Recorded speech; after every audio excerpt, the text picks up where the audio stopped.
Bonjour, bienvenue dans Trajectoire commune, votre podcast qui parle de mobilité. La mobilité est en route. Quelle direction prend-elle ? Où pourrions-nous en être dans 10 ans ? Je suis Pascal Beria et j'explore ces questions fondamentales en présence d'experts Quizio.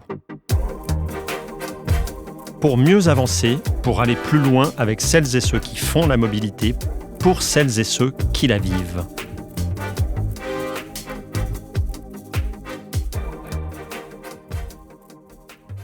Depuis l'ouverture à la concurrence des réseaux de transport, les usagers de la métropole manifestent leur mécontentement et descendent dans la rue. Retards fréquents, hausses tarifaires et suppression de lignes non rentables rendent l'accès aux services flou et compliqué. On ne sait plus qui gère quelle ligne, témoigne Céline, utilisatrice régulière. Selon Gabriel Briard, élu local, le modèle actuel fait peser la rentabilité sur la qualité de service. Il est difficile d'assurer un service universel lorsque chaque opérateur cherche à optimiser ses profits à court terme, nous confie-t-elle. Face à ces critiques, plusieurs régions envisagent de renforcer la régulation publique pour préserver l'équité d'accès au transport. Article publié par le magazine interactif West Insight le 17 avril 2035. Bonjour, je reçois aujourd'hui 2 personnes de chez Quizio. Gabriel Virette, vous êtes manager du service mobilité connecté. Bonjour. Et Sébastien Dupont, qui est chef de produit aussi chez Quizio. Bonjour. Alors, première question, une manif en 2035 pour protester contre la disparition des lignes non rentables. Est-ce que c'est plausible ? Est-ce que vous y croyez ? Je pense que c'est une des premières choses qui vient à l'idée, c'est quand on voit comment c'est implanté aujourd'hui, comment ça commence doucement.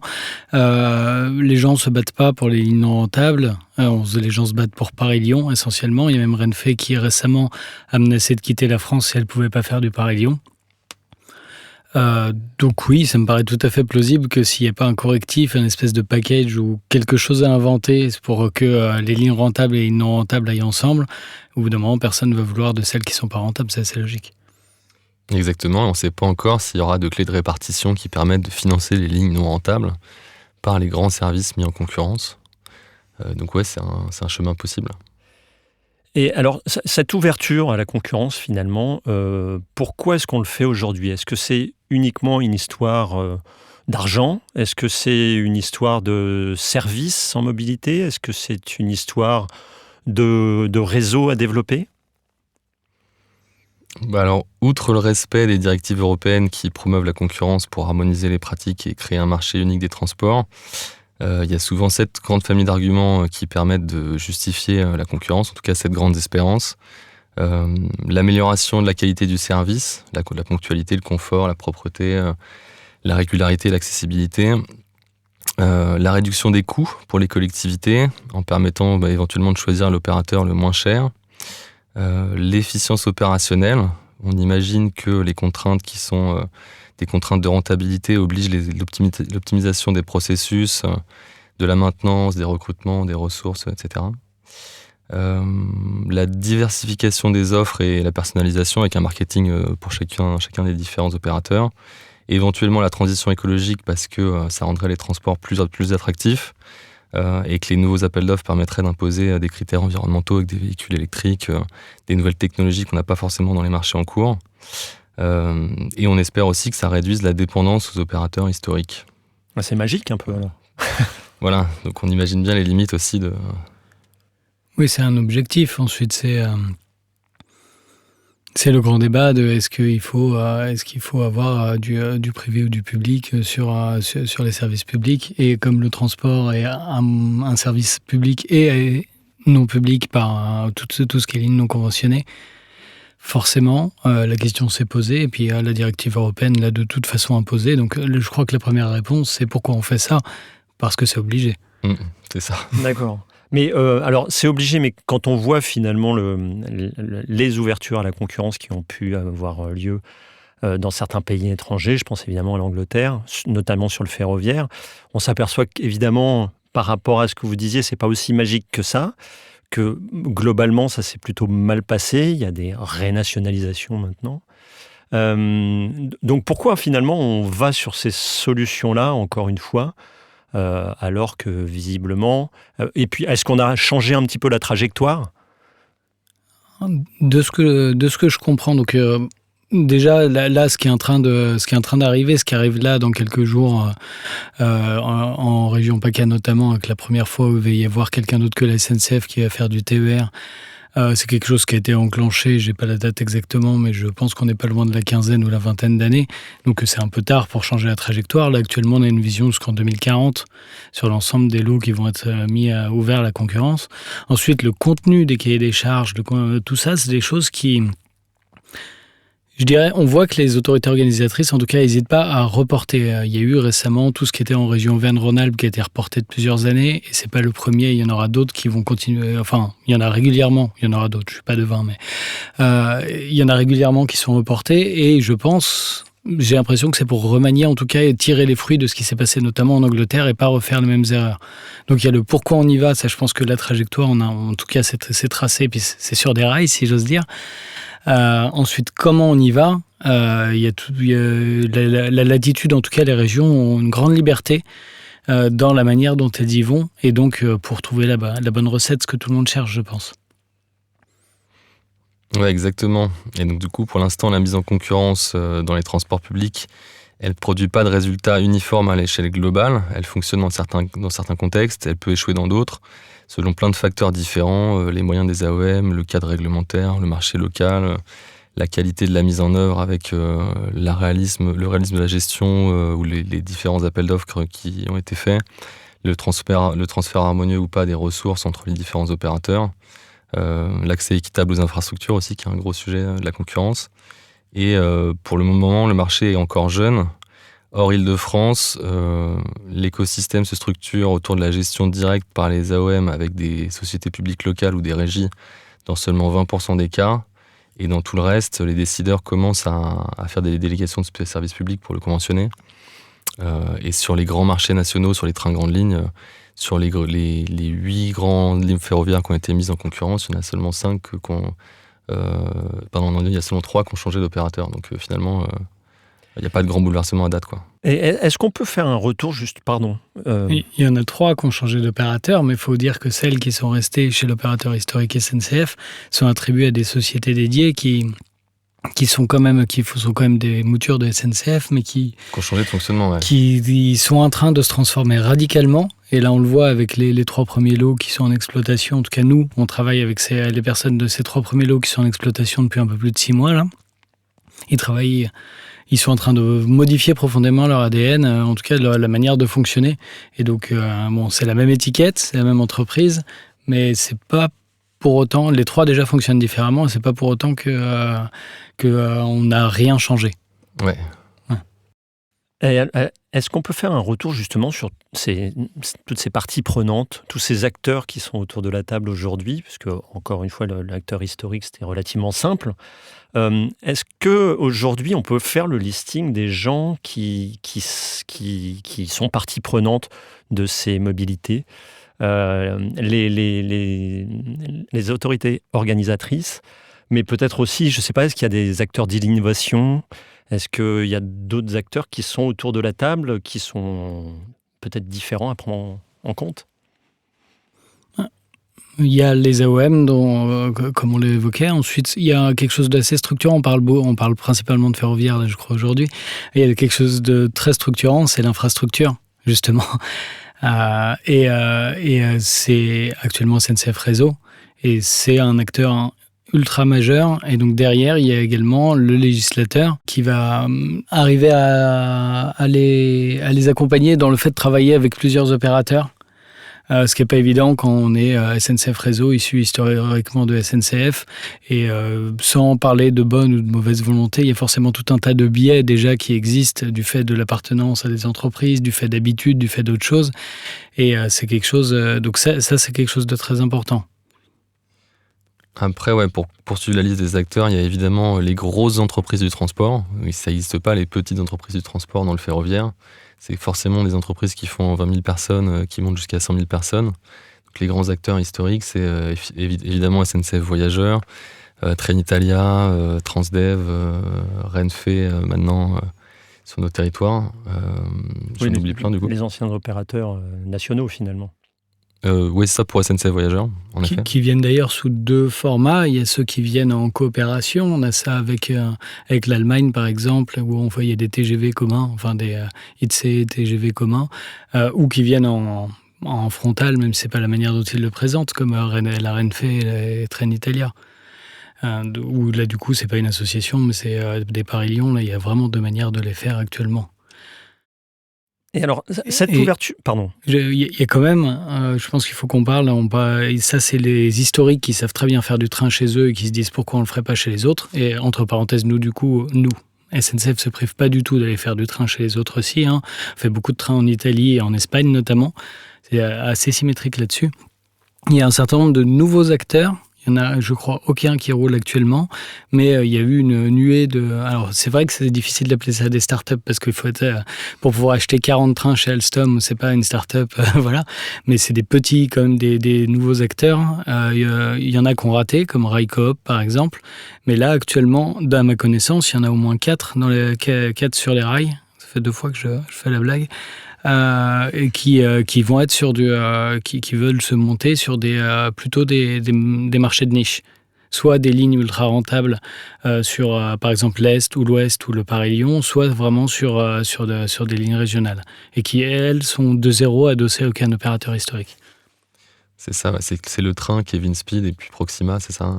Voilà, et Evoline aussi, qui a été signalé. Ensuite, quand on va sur leur site, on voit qu'il y en a qui sont plus avancés que d'autres et il y en a qui sont plus dans les déclarations d'intention. Mais ceux-là ont déjà tous normalement commandé des rames. Et si... Pardon, vous voulez... Non, si peut-être une dernière partie prenante qu'on oublie un peu, c'est le voyageur quand même, qui paye un quart de son transport public, grosso modo, dans le conventionné.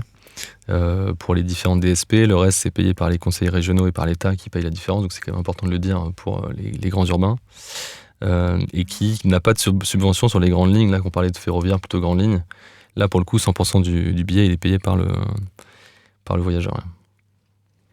Et tant qu'on fait le tour des acteurs, vous m'arrêtez si je dis trop, l'extrême a fait penser à quelque chose, c'est la multiplication là qui est déjà engagée et qui s'annonce. Il va y avoir forcément un nouvel acteur qui va être un peu comme ce qu'il y a sur l'aérien. J'ai pas le mot que ça pourrait être, mais les moteurs de recherche d'itinéraires et de construction de trajets multitransporteurs. Ça commence à exister avec Trainline déjà actuellement, mais plus il y aura d'opérateurs, moins il faudra aller en se disant tiens, je vais aller sur le site de SNCF pour voir toutes les manières de faire de A à B. Et plus il y aura ce genre d'acteurs qui vont se rajouter, comme il y a beaucoup sur l'aérien. Ouais, c'est d'ailleurs un problème de comment est-ce qu'on trouve son information pour aller d'un point A à un point B. Quand on prend l'application de SNCF Connect ou de Trainline ou de Trenitalia, toute l'offre n'y est pas disponible, quoi.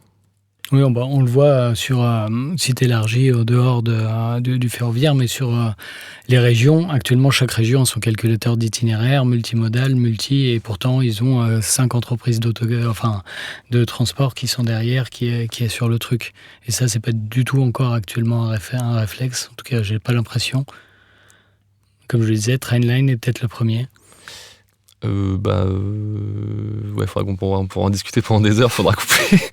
mais oui et non en fait. Il y a plein de fournisseurs de services numériques multimodaux qui ont tous le droit de distribuer les titres de transport des différents territoires, entendu qu'ils aient signé des contrats avec les autorités organisatrices des mobilités. Et donc, normalement, ils sont censés pouvoir vendre les titres de transport de chacun des urbains sur lesquels ils opèrent. Pour le conventionner. Pour le conventionner. Après, pour la grande ligne, en effet, c'est un peu différent. Et je voulais aller un petit peu sur le terrain du marketing, pardon, c'est pas un gros mot, mais en fait, quelles sont les propositions de valeur de ces acteurs qui arrivent quand la Renfe vient en France? Comment est-ce qu'ils vont chercher les marchés? Qu'est-ce qu'ils proposent? On parle de qualité de service dans ce podcast.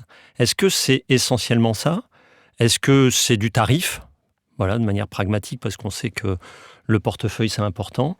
Qu'est-ce qu'ils proposent en fait de différent et comment est-ce qu'on remporte un marché sur ces gros marchés-là? En effet, ils proposent du service, à peu près un service uniforme entre les différents gros opérateurs ferroviaires. Ils sont plutôt en coopétition qu'en compétition réellement, parce que le transport ferroviaire, ça coûte très cher, qu'ils ont du mal à faire des grosses marges, et que du coup, là, d'ailleurs, pour l'instant, ils font pas de marge du tout. Tous les nouveaux entrants, ils perdent beaucoup d'argent. Donc ça, c'est pas du low cost en fait. Donc ils proposent un service différent, avec un look and feel différent, avec une expérience voyageur et un service client un peu différent. Et précisément, est-ce qu'on ne va pas vers un service haut de gamme quelque part ? Est-ce que ça existe déjà dans les nouvelles lignes qui peuvent s'ouvrir ? Oui, en complément. Enfin, je suis d'accord, effectivement, ils proposent des services un peu différents. Et Trenitalia, par exemple, propose des classes haut de gamme que, à ma connaissance, il n'y a pas sur SNCF. Ils se sont mis sur ce créneau-là. J'ai oublié le nom qu'ils ont donné, mais le bureau dans le train, etc. Un peu l'équivalent de la business class en aérien. Néanmoins, alors je me rends pas trop compte sur Trenitalia, j'ai pas vu de chiffres récemment, mais j'avais vu que Renfe était beaucoup plus agressif, moins sur le service mais que sur les prix. Le Lyon-Barcelone et le Madrid-Barcelone étaient extrêmement moins chers, en tout cas en offre de lancement. Ça fait que quelques mois, pas mal de mois déjà quand même, mais effectivement pour l'instant ils perdent de l'argent, à voir comment ça va se stabiliser. Mais à un moment on est moins cher, c'était quand même aussi un argument de ce type de nouveaux entrants. On parlait tout à l'heure du train. L'entreprise Le Train qui veut se monter sur l'Ouest, eux, ils se positionnent sur le service, mais ils ont fait une étude de toutes les agglomérations moyennes qui sont pas desservies. Et donc, c'est du service par une autre offre. C'était ce que voulait faire Railcoop avec le Bordeaux-Lyon. Eux, ils veulent pouvoir proposer du Bordeaux-Nantes ou du Poitiers-Rennes, ce genre de choses qui sont difficiles à faire en SNCF. Donc, c'est ça le créneau différenciant qu'ils visent. Mais c'est pas le prix, en effet. Pour l'instant, c'est un peu le prix, puisqu'ils ont des produits d'appel sur lesquels ils sont un peu moins chers que les autres, que SNCF, notamment parce qu'ils ont des réductions sur les péages sur l'infrastructure, qu'a pas SNCF. Mais demain, les prix seront sans doute assez lissés, quoi. Sauf sur, en effet, les offres à plus haute valeur ajoutée. Et est-ce que cette ouverture à la concurrence, c'est pas une solution pour les petites lignes abandonnées dont on parle beaucoup ? Qui ne sont pas rentables, mais est-ce qu'il n'y a pas une solution peut-être pour rentabiliser ces lignes qu'on cherche à conserver coûte que coûte entre les interrégionaux, les choses comme ça ? C'est pas une question piège. Non, du coup, j'ai pas envie de répondre, en effet, parce que c'est hyper compliqué. En fait, pour l'instant, il n'y a pas de clé de répartition sur les grands voyages rentables qui permettent de financer les petits voyages rentables. Et les trains en open access dont on parle là, entre les grandes métropoles, ils sont pas ponctionnés. Enfin, c'est pas des services publics en fait. Du coup, pour l'instant, il n'y a pas de réponse à cette question. Ça n'a pas été encadré par la loi, donc on verra comment ça évolue, quoi. C'est une bonne question. Je pense que tout le monde cherche la réponse. Ouais. Et alors, si je la prends à l'envers, ma question, est-ce que c'est pas un risque de voir définitivement se fermer des lignes qui, on sait, ne sont pas rentables aujourd'hui, mais qui rendent un service public ? Ça, je pense que le risque, il est à peu près aussi grand que maintenant. C'est-à-dire que, vu comme ça marche, c'est que l'AOM décide que pour des raisons d'équilibre du territoire ou autre, il y a telle ligne qui doit fonctionner et va le subventionner, donc travailler à perte et de compenser la différence auprès de SNCF. Sur l'ouverture, si elle décide de compenser la différence auprès de quelqu'un d'autre, mais voilà, sur le principe, ça devrait marcher. Il devrait, si le pouvoir public décide de maintenir la ligne, il va payer, elle va être maintenue. S'il décide de plus la maintenir, il ne paiera plus, et quel que soit l'opérateur, il s'en ira. Le risque qui m'est survenu en cours de phrase, c'est que actuellement, les clés de répartition ne soient pas tout à fait justes, et que du coup, on paye pas vraiment ce que ça coûte de faire circuler ces trains quasiment vides. Et que du coup, si on dit à quelqu'un « tu feras que ça », on s'aperçoit que ça coûte extrêmement cher par rapport à une certaine globalisation de les trains de cette ligne, il n'y a personne, mais on fait la maintenance dans les mêmes ateliers que les autres, etc. Et donc une structure dédiée à exploiter une ligne déficitaire, ça par contre, peut-être que ça demandera trop de sous à l'État, enfin au pouvoir public, et que les pouvoirs publics, du coup, risqueraient de les fermer. Ouais. C'est les responsables de SNCF qui disaient qu'une ligne n'est pas rentable en dessous de une seule personne sur 4 qui voyage dans le train, quoi. Donc, c'est un vrai défi. Si on rentre un petit peu plus dans le détail des services, puisque c'est le thème aussi de notre podcast, des services rendus aux voyageurs, qu'est-ce qu'on peut nommer en fait de significatif ces dernières années? Qu'est-ce qui a changé dans notre façon d'aborder le transport? Je ne parle pas forcément depuis 50 ans, hein, mais est-ce que ce sont les services numériques? Est-ce que c'est l'information? Ce qui revient un petit peu au même d'ailleurs. Est-ce que c'est l'accueil en gare? Est-ce que c'est le confort des rames? Est-ce que c'est un peu tout ça ou est-ce que c'est rien? Le Wi-Fi. Alors ça, je ne sais pas si c'est un progrès. En tout cas, c'est une évolution qui est très utilisée. Non, je réfléchis. Récemment, des changements significatifs. Les grands changements significatifs qui sont invoqués quand on parle de la mise en concurrence récemment, alors au-delà du point de vue du service, il y a les coûts pour les voyageurs qui baissent pour l'instant, au tout départ. Il y a les coûts pour la collectivité qui pour l'instant diminuent quel que soit l'opérateur qui remporte l'appel d'offres, dans les urbains ou particulièrement. Il y a l'amélioration des dessertes en nombre et en qualité, ça c'est quand même des points importants, donc plus d'amplitude horaire, plus de qualité de service, plus de régularité. Donc ça c'est des vrais bénéfices. Après on n'est pas certain que tous les transporteurs vont être rentables sur le long terme et que ça puisse subsister comme ça pendant longtemps. On voit le cas de l'Angleterre qui renationalise ses services de transport public. Et ça, on voit à quelle échelle? À quelle échéance, plutôt? Dans le cas de l'Angleterre, c'est de la Grande-Bretagne, c'était quoi? C'était dans les années 90 qu'ils ont commencé à mettre en concurrence. Du coup, on a encore un peu le temps de voir venir. Mais un opérateur qui arrive sur le marché français, admettons, en fait, il se projette à quelle échelle? Parce que quand on parle réseau, vous en parliez tout à l'heure, quand on parle infrastructure ferroviaire, c'est pour 50 ans, voire 100. Donc je ne parle pas forcément de tirer des lignes, mais déjà installer une rame sur une voie, je suppose qu'on n'a pas un cahier des charges à 6 mois. Rien qu'un processus d'appel d'offres, ça prend minimum 18 mois, donc en effet, déjà ça faut le rentabiliser, c'est des milliers de documents à produire pour remporter un appel d'offres dans le ferroviaire. Donc ça c'est aussi à considérer dans l'amortissement, et puis il y a l'achat des rames qui est hyper important et qui fait réfléchir les opérateurs sur de l'amortissement sur des dizaines d'années. De plus en plus, les AOM se rendent propriétaires des rames, ce qui évite ce genre de problématique. Parce qu'il y a un... Là, actuellement, en Île-de-France, tous les trains sont propriété d'Île-de-France Mobilité. D'accord. Donc, Parce qu'à d'autres endroits, on loue les rames? Comment ça se passe, l'opérateur? Dans l'urbain, c'est le cas, mais par contre, c'est moins le cas sur le ferroviaire à grande ligne, justement. Oui. Alors, pour revenir un petit peu à notre histoire du début, et peut-être l'idéaliser, quelles seraient finalement les conditions d'un partenariat public-privé réussi, c'est-à-dire qui évite que dans 10 ans, on ait les gens dans la rue qui demandent une meilleure qualité de service ou un service tout court? C'est une bonne question aussi. Ça passe beaucoup par plein de grandes familles de sujets qui sont un peu tarte à la crème, évidemment. La définition claire des rôles entre l'autorité organisatrice qui fixe les objectifs de service public, dans le cas des urbains du coup, l'opérateur privé qui apporte son efficacité, son innovation, la maîtrise des coûts, la qualité de l'exploitation, etc. Des cahiers des charges qui sont précis et réalistes, ça c'est vraiment en phase d'appel d'offres hyper important d'avoir des objectifs qui sont mesurables, qui sont annoncés sur la ponctualité, la fréquence, l'accessibilité, tout ça. Avec des incitations et des pénalités équilibrées. Ça, c'est vraiment le tandem de l'équilibre dans le partenariat public-privé.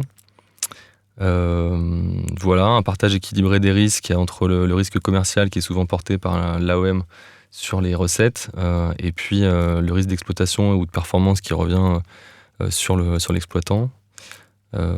Et puis plus globalement, la gouvernance de comment travailler ensemble, main dans la main, un opérateur de transport et son autorité organisatrice des mobilités. Voilà. Et je rajouterais également le gestionnaire de l'infrastructure et surtout les modalités de son financement à l'instant T et du financement de l'investissement. Ce que je comprends et ce qui a l'air incriminé en Angleterre, c'est surtout le sous-investissement dans la modernisation, dans la maintenance des réseaux qui maintenant arrive à un moment critique et qui personne ne veut payer pour ça. Et donc je pense que la clé de répartition et le fait de prévoir des enveloppes, et que tout le monde soit d'accord dessus bien sûr, pour pouvoir maintenir et continuer à anticiper sur le vieillissement des infrastructures est vraiment critique, surtout dans le ferroviaire, quoi. Ouais, on en parlait sur le sujet des services express régionaux métropolitains. On attend 35 milliards d'euros pour mettre le réseau ferroviaire en France juste à niveau pour pouvoir commencer à faire des nouveaux projets, quoi. Et alors, c'est vrai que l'Angleterre est toujours donnée un petit peu comme l'exemple à ne pas suivre, ou en tous les cas qui a essuyé les plâtres de cette ouverture à la concurrence. Est-ce qu'il y a quand même des exemples à donner dans d'autres pays de choses qui auraient réussi, alors pas forcément à l'échelle nationale, mais peut-être sur des lignes régionales, ou même en France d'ailleurs, hein, Il y a Suède, Allemagne, Italie, qui sont des bons exemples. Mais pas partout, il y a plein de spécificités régionales. Et puis ensuite, il y a un peu l'Espagne, avec l'arrivée de SNCF aussi en Espagne, sur le réseau en concurrence avec Renfe, qui est un bon exemple, entre guillemets, parce que ça marche, mais les recettes de Renfe se sont écroulées, et du coup, ça pose le problème de la soutenabilité du modèle aussi. Donc, il n'y a pas d'exemple parfait, quoi. Est-ce que, parce qu'on a beaucoup parlé de ferroviaire, et effectivement les notions de mise à la concurrence concernent ce genre de grosses infrastructures-là, est-ce qu'on peut prendre d'autres exemples peut-être dans le transport, de choses qui réussissent, alors de mise en concurrence, je ne sais pas si ça existe. Est-ce qu'on peut sortir tout simplement de cette infrastructure lourde qu'est le ferroviaire et peut-être prendre des leçons d'ouverture à la concurrence d'autres modes de transport ? Eh ben ouais, dans tout le transport conventionné, il y a plein d'exemples de mise en concurrence dans le cadre de délégation de services publics, avec des opérateurs de transport qui récupèrent les périmètres d'autres opérateurs de transport avec des transferts d'un opérateur à l'autre. Ça s'appelle des mobilisations et des démobilisations. Et ça, c'est assez courant. C'est le modèle majoritaire, je crois. Oui, c'est ça. Mais ensuite, au vrai, vous allez dire que c'est ma marotte, mais les bus, les cars, enfin l'urbain, l'interurbain, c'est quelque chose qui s'appuie sur une infrastructure qu'ils ne finance pas. Donc, donc c'est un cas particulier. C'est pas alors c'est pas très particulier parce qu'on a tous une route en bas de chez nous, mais vraiment le fait d'avoir une infrastructure à maintenir, pour moi, c'est ça l'écueil qui rend. C'est un paramètre vraiment plus complexe dans l'équation. Oui, donc effectivement, le lourd, ça reste l'infrastructure et l'entretien. Oui, parce que sur les autobus et les autocars, ça marche quand même. Enfin, c'est quand même un modèle très répandu, la délégation de services publics, et ça tourne depuis longtemps. Et je crois pas que beaucoup de gens. Enfin, j'entends pas crier au scandale, moi, là-dessus. J'avais une dernière question concernant peut-être pour revenir un petit peu au service. Est-ce que dans le cahier des charges dans le cadre d'appel d'offres ou de proposition d'un opérateur, que deviennent en fait tous les services liés, je sais pas, à l'accessibilité, aux notions de décarbonation, au travail justement fait autour de l'intégration des choses, ces grandes questions de société. Est-ce que ça fait partie des cahiers des charges aujourd'hui des transporteurs et des organisateurs? Sûrement. Ouais, Jamais pas consulté. Ensuite, pour le dire autrement, en fait, on est beaucoup sur là aussi des services faits au public. C'est-à-dire on essaye d'intégrer à peu près tous les voyageurs dans nos démarches. C'est pas forcément des choses naturellement reçues par l'entreprise privée ou par la mise en concurrence, parce que c'est souvent des coûts. Est-ce que ce sont des choses qui sont de l'ordre du réglementaire? Alors il y en a, je suppose. Ou est-ce qu'il y a des choses qui sont peut-être de l'ordre aussi du service, de l'offre de service derrière? On entend beaucoup dans le ferroviaire, vous avez voyagé avec le moyen le plus décarboné. Je ne connais plus exactement la formule, mais donc on donne cet argument-là. Est-ce qu'il y a des arguments aussi qui sont donnés dans tous ces domaines-là? Les AOM mettaient déjà ce genre d'obligation dans les conventions qui passaient historiquement avec SNCF dans toutes les conventions régionales ou nationales pour les autres. Je vois pas pourquoi elles auraient arrêté. J'ai pas consulté d'appel d'offres, mais je vois pas pourquoi elles auraient arrêté de mettre ces clauses-là dans les appels d'offres. Peut-être la différence, ça peut être que ça a mis un certain temps à se mettre en place. Ça, c'est sûr, notamment en accessibilité. J'ai vu les dossiers qui mettent du temps à arriver à produire quelque chose qui soit en plus spécifique, qui corresponde et qui soit utile et pertinent. Le challenge, c'est de ne pas repartir de zéro avec quelqu'un d'autre. Mais s'ils l'exigent, ils l'auront parce que ce sera au cahier des charges. Pas mieux. Une toute dernière question que je vous pose à tous les deux. On commence demain. Qu'est-ce que vous faites pour développer cette concurrence équitable, on va dire ? Nous, dans notre rôle chez Quizio, on continue à travailler avec les autorités organisatrices des mobilités pour accompagner les stratégies de transition avec une vue sur le long terme, du coup, au-delà du temps politique. On leur prodigue des conseils qu'on essaye réalistes, pragmatiques, pour les aider à choisir les bons soumissionnaires avec des critères objectifs qui permettent d'exploiter des réseaux de manière robuste, pérenne, dans une relation de confiance. Et puis on les aide à construire avec tout l'écosystème des mobilités, plus de multimodalité avec les autres modes de transport en connexion, d'une part. Et puis ensuite, nous, on travaille beaucoup avec les opérateurs de transport aussi, pour les aider à détourer les périmètres qui sont mis en concurrence, les systèmes d'information, les assets, les différents équipements, l'exploitation, les services, les périmètres de services. Et on les aide en phase d'appel d'offres à construire des offres réalistes mais innovantes et à partager leur vision avec les AOM. Oui, c'est ça. Je pense que la question d'avant qui parlait des services, c'est justement des services qui ont mis un certain nombre d'années à arriver à maturité. C'est pas mal qu'il y ait des acteurs comme ce qu'évoque Gabriel, comme nous, qui puissent permettre de ne pas repartir de zéro pour toutes les personnes qui vont s'attaquer à ces sujets-là, quoi.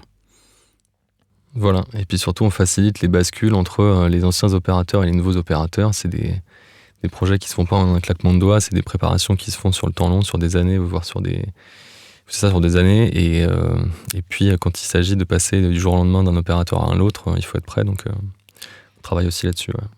Oui, ce que j'entends, c'est que 2035, c'est demain, quoi, pour ces problématiques-là.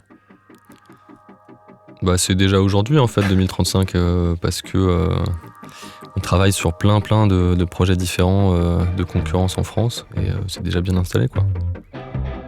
Merci Gabriel Virette. Merci Sébastien Dupont. Merci. Merci.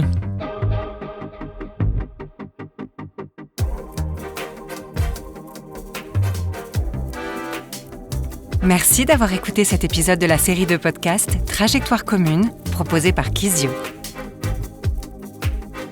Quizio, expert de la relation client, de la mobilité opérationnelle et du conseil, pour inspirer et mettre en mouvement une mobilité responsable. Pour en savoir plus, rendez-vous sur quizio.com. Et nous vous disons à très bientôt pour un nouvel épisode. Cette série a été conçue par Chapitre 4 et réalisée par la maison de production.